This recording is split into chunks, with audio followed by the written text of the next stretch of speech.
Sangamner बुद्रुकमधील survey number 106 442 Indiranagar येथील रहिवासी मागील 40 ते 50 वर्षांपासून प्रत्यक्ष ताब्यातील जमिनीवर राहत असूनही या मालमत्तेवर महसूल अभिलेखात मणियार कुटुंबियांच्या मालक सदरी नोंदी होत्या। या नोंदी रद्द करून प्रत्यक्ष रहिवाशांच्या नावे 7-12 आणि सिटी सर्वे अभिलेख अद्ययावत करण्यात यावा यासाठी मी सातत्याने पाठपुरावा करत आहे। परंतु या प्रक्रियेत अनेक कायदेशीर अडथळे निर्माण होत होते आणि प्रक्रिया अतिशय किचकट होती हे आमच्या निदर्शनास आल्यावर मी मणियार कुटुंबियांना या लोकांच्या घरावरील नावे कमी करण्यासाठी विनंती करून कन्फर्मेशन डीड करून देण्यास विनंती केली आणि माझ्या विनंतीला मान देऊन ते मान्य करून कन्फर्मेशन डीड सर्व इंदिरानगर मधील रहिवासी यांना करून देत आहे। त्यामुळे एका दिवसात इंदिरानगर सर्वे नंबर 106 मधील रहिवासी यांचे उतारे टायटल क्लिअर होणार आहे। या गोष्टीचा आनंद मला आहे। या प्रकरणात आम्ही खालील पाठपुरावा केलाय। 11 जुलै 2025 या प्रकरणासंदर्भात महसूल मंत्री चंद्रशेखर बावनकुळे साहेबांना पत्राद्वारे मागणी केली।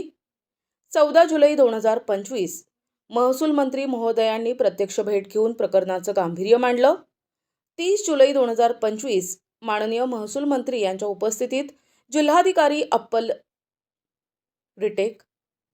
अप्पर जिल्हाधिकारी, उपजिल्हाधिकारी, संगमनेरचे तहसीलदार आणि इतर महसूल अधिकाऱ्यांसमवेत बैठक घेऊन प्रत्यक्ष कब्जाधारकांच्या नावे नोंद प्रक्रिया राबविण्याचा निर्णय।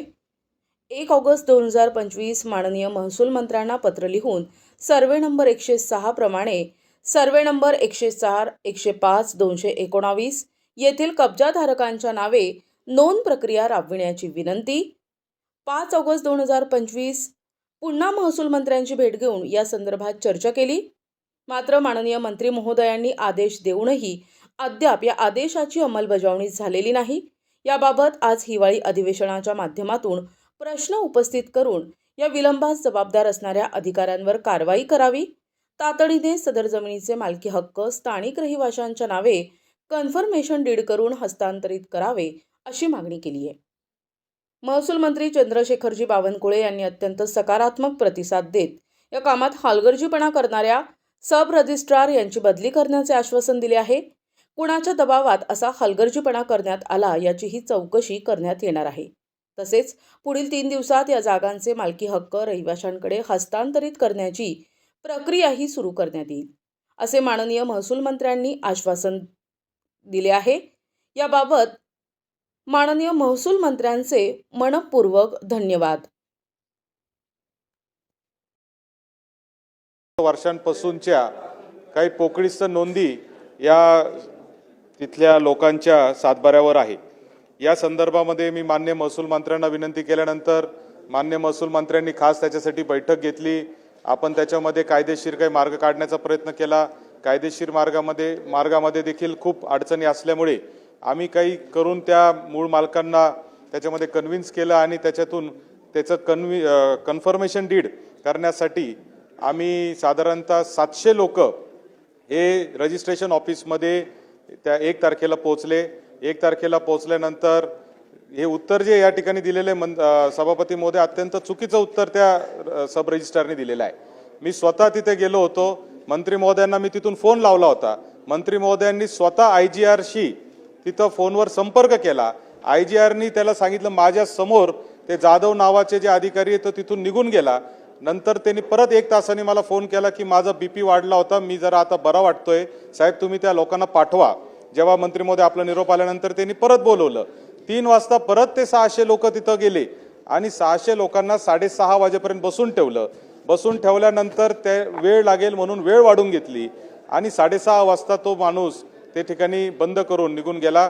मंत्री महोदय आपल्या निर्देशानंतर देखील जर अशा पद्धतीचं जर वागणूक जर सब रजिस्ट्रारचे अधिकारी करत असतील तर मला असं वाटतं की याच्यामध्ये IGR यांनी फोन केलेले आहेत।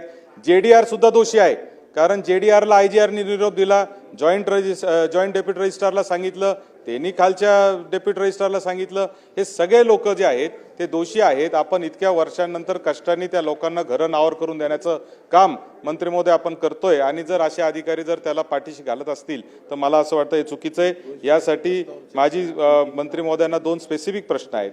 की हे जे जाधव नावाचे सद्गृहस्थ आहेत जे आरेरावीने वागतात, स्वतः मी कार्यालयात गेलेलो आहे तरी इथं खोटी माहिती दिलेली आहे. म्हणजे मी स्वतः कार्यालयात 1 वाजता गेलो होतो, असं नाही की कोणाच्या तरी बोलण्यावर.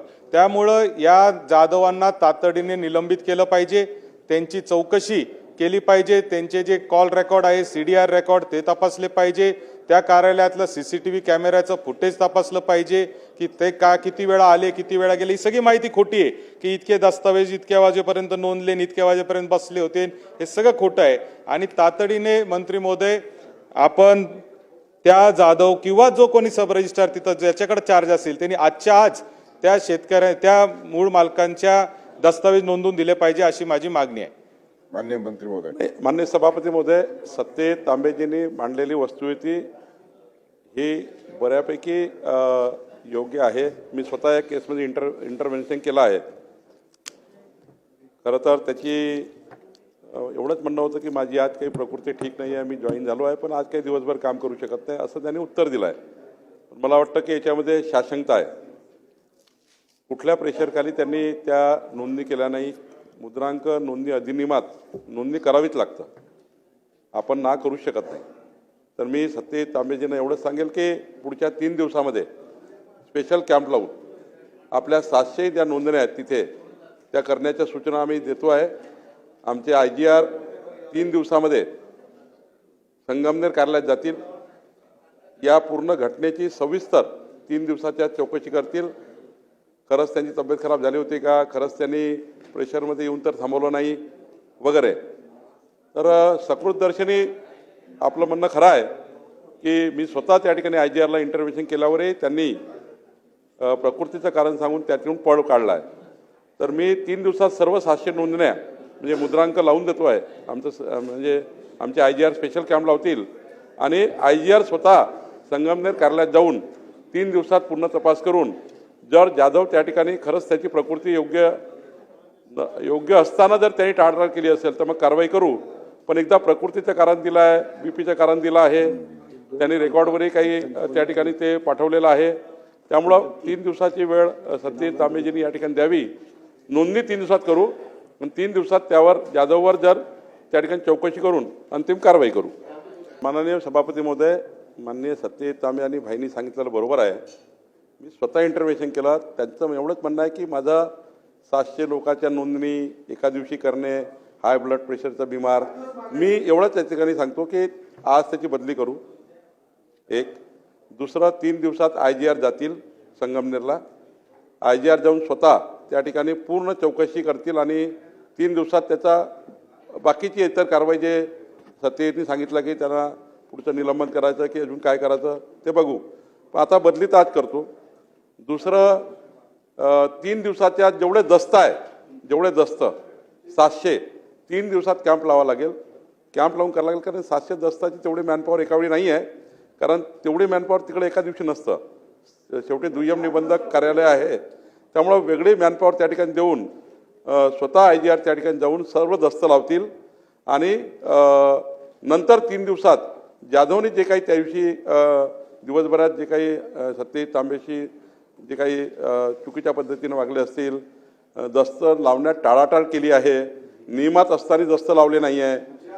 मी स्वतः इंटरव्हेन्शन केल्यावर त्या ठिकाणी तो निघून गेला. त्यांचा BPचं कारण त्यांनी सांगितलं मला 150 BP झाला, 160 BP झाला, जे काय झालं. मला असं वाटतं की याच्यामध्ये 3ही मार्ग आपण काढतो आहे, त्याला तिथे ठेवत नाही आहे. दुसरं कॅम्प लावतो आहे, तिसरं IGRला त्या ठिकाणी पाठवतो आहे. मंत्री महोदय, आपण जे उत्तर दिले त्याबद्दल मी तुमचे विशेष करून आभार मानतो. कारण हे जे घरं आहे ते 50, 100, 200, 300 स्क्वेअर फूटच्या लोकांचे घर आहे.